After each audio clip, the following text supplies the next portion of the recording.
11h, 13h, Europe 1 et vous, Mickaël Dorian. Et nous parlions tout à l'heure de l'exploit de Teddy Riner ce week-end et de l'équipe de France de judo, de l'exploit aussi de Félix Lebrun en tennis de table. Est-ce que vous aviez parié sur ces résultats ? Je vous pose la question car juste avant le week-end, l'ANJ, l'Autorité Nationale des Jeux, avait enregistré depuis le coup d'envoi des JO plus de 450 000 paris pour un total de 3,9 millions d'euros. C'est colossal. Alors moi, je vais vous avouer un truc, je n'ai jamais fait de paris sportifs de ma vie. Est-ce que vous en avez, Estelle ? Jamais, je non plus. Bebe, je sens que oui. Un tout petit peu, je vous l'avouerai. Un tout petit peu, ça veut dire beaucoup. Non, sur le football. Non. Et des petites sommes avec des amis, comme ça, un petit peu dans le délire, mais jamais. Je suis jamais tombé. Est-ce que vous avez gagné de l'argent comme ça ? Franchement, non. Non. Non. Véronique, les paris sportifs ? Ah non, là je passe la main là. Non, oui, moi je vise l'euro million, vous voyez. Ah oui, au-dessus déjà. Vous êtes gourmande alors, Véronique. Exactement. Appelez-nous d'ailleurs si vous avez l'habitude de jouer, de faire des paris en ligne, particulièrement en cette période de JO, Estelle. Tout à fait, le standard vous est ouvert, c'est Lou qui peut vous accueillir au 01 80 20 39 21. Et justement, pour en parler de ces problèmes d'addiction, on reçoit maintenant le professeur Laurent Carilla qui est addictologue, Mickaël. Bonjour docteur. Bonjour. Bah oui, parce que derrière les chiffres dont je vous parlais, il y a bien sûr l'appât du gain pour les parieurs, on peut le comprendre, mais aussi le plus inquiétant, c'est ce phénomène d'addiction chez certaines personnes, docteur. Tout à fait. Alors tout le monde ne devient pas addict, heureusement, parce que l'addiction c'est une maladie chronique, mais on peut être dans le jeu excessif et c'est la première étape. Et il faut faire attention.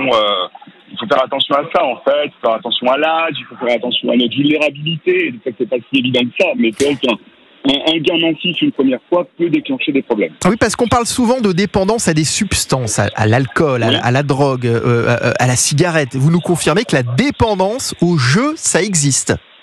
Tout à fait. Il y a d'un côté addiction aux substances et de l'autre côté addiction au comportement. D'ailleurs, c'est un des grands thèmes de mon dernier livre, Docteur Addict ou pas. Finalement, tous nos comportements quotidiens peuvent devenir addictifs si on a cette vulnérabilité à développer la maladie. Comment est-ce qu'on devient dépendant aux paris sportifs, docteur Carilla ? Ouais, déjà, il y a des facteurs de vulnérabilité qu'on a tous, c'est-à-dire comment s'est fait notre développement personnel, notre puberté, notre maturité, comment on a été exposé tôt ou pas à ces substances ou à ces comportements, notre génétique, je t'explique pas tout, notre tempérament, si on aime la sensation, les nouveautés, etc. Donc on va être plutôt, si tous ces facteurs sont déséquilibrés, on va plutôt déjà aller vers l'addiction. Et après l'addiction en elle-même, il y a des symptômes.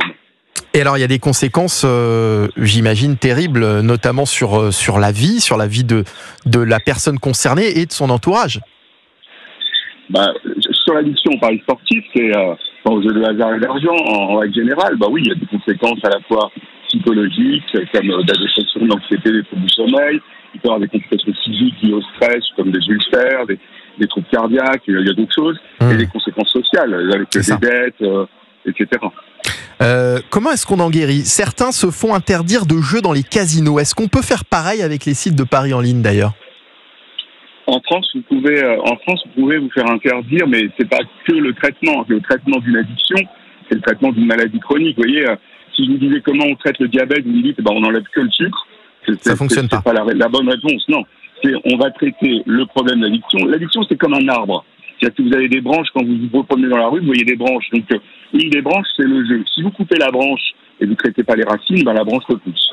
Donc, on ne guérit pas de la maladie, on est en rémission de cette maladie, parce que c'est une maladie chronique. C'est-à-dire qu'on est porteur de la maladie et on va la calmer avec des traitements psychologiques, des traitements médicamenteux, des traitements sociaux, des traitements de couple. Enfin, c'est un gros programme sur une année.